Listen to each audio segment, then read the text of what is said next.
Nagpadayon pa ang investigasyon sa Santa Ana Police Station, Kabahin sa kamatayon sa usa ka 8 anyos nga bata nga aligasyong nalambigit sa insidente sa pagpangbuli.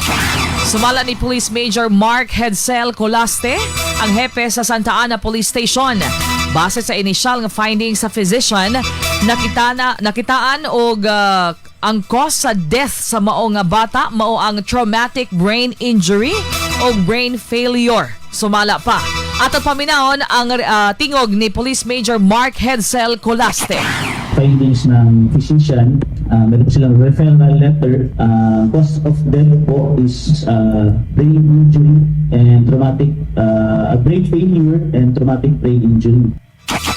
Dugang pa ni Colaste nga nagdumili usab ang pamilya nga i-autopsy ang patayng lawas sa bata ug naghulat pa ang mga otoridad sa kumpletong medical report.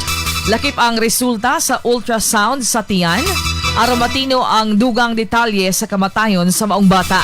Samtang gisusi pa usab sa kapulisan ang mga aligasyon nga gisiko, gisumbag o gipatiran ang bata aron nga makumpirma kung tinuod ba kini o dili.